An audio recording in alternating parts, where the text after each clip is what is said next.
Ναι. Πάμε στην κυρία Ευαγγελία Γλέζου, η γυναίκα της, η γυναίκα της παρέας, πολιτεύεται με τους ανεξάρτητους Έλληνες, με τον κύριο Πάνο Καμένο, στην δεύτερη εκλογική περιφέρεια των Αθηνών.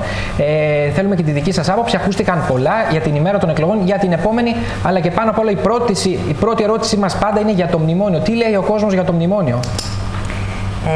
Κύριε Πάσχο, αυτό που δεν ξέρει ο κόσμος και δεν το έχει ακούσει έτσι ώστε να γίνει κατανοητό, είναι ότι το μνημόνιο δεν εξυπηρετεί ούτε τους μισθούς, ούτε τις συντάξεις των Ελλήνων. Εξυπηρετεί καθαρά τους δανειστές μας με τα τοποκληθικά τους επιτόκια. Άρα λοιπόν, εμείς, σαν ανεξάρτητοι Έλληνες, έχουμε μια καθαρά αντιμνημονιακή θέση και μάλιστα θα τη χαρακτηρίσω καθαρά πατριωτική.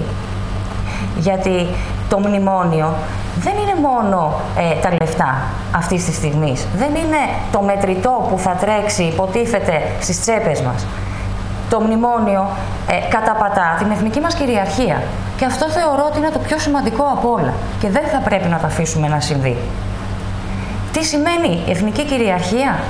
Σημαίνει με πολύ απλά λόγια ότι οποιοδήποτε τετραγωνικό πετραδάκι της Ελλάδος ανά πάσα στιγμή δεν μπορέσει να πληρώσει τα δάνεια της, θα ανήκει σε ξένους, σε αλλοδαπούς. Δεν θα είναι ελληνικό.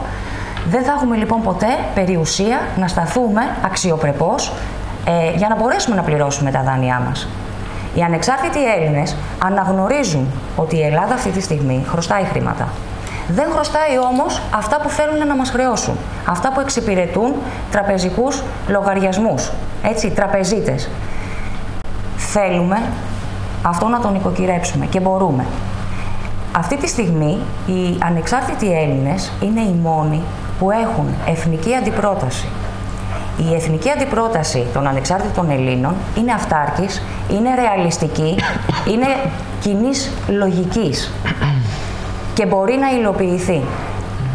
Μπορεί να κυβερνήσει αυτή τη στιγμή. Κυρία Γλέζου. Πρέπει να μας την πείτε όμως, συγχωρέστε με τη διακοπή αυτή την πρόταση. Συγχωρέστε με, δεν σας άκουσα. Εγώ ζητώ συγγνώμη για τη διακοπή. Πρέπει αυτή την πρόταση να μας την πείτε όμως. Φυσικά. Αρχικά είναι ήδη δημοσιευμένη εδώ και μέρες και μπορείτε να τη δείτε και στο διαδίκτυο, μπορείτε να μιλήσετε και με οποιονδήποτε εκπρόσωπο και μπορείτε να με ρωτήσετε και τώρα. Εγώ πολύ ευχαριστώ, αν δεν έχει αντίρρηση εκπομπή, θα ήθελα εξκωδικοποιημένα. Να πάμε και στον κύριο Αρβανίτη, να έχουμε μια τοποθέτηση και από τον Ρένο Αρβανίτη από την Δημοκρατική Συμμαχία, από την κυρία Ντόρα Μπακογιάννη, αλλά ήθελα να ρωτήσω την κυρία Γλέζου πριν και μια πολύ σύντομη απάντηση. Παρακαλώ. Και θα σας ρωτήσω όλους, έτσι. Αν είχατε απέναντί σας τον κύριο Ράιχενμπαχ και τον κύριο Τόμψεν, τι θα κάνετε? Τι θα λέγατε? Αλλά αρχίζω πρώτα με το τι θα κάνετε.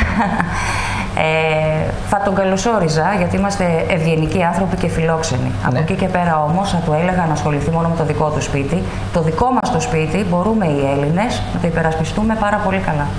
Μάλιστα. Λοιπόν, πάμε στον κύριο Αρβανίτη από την Δημοκρατική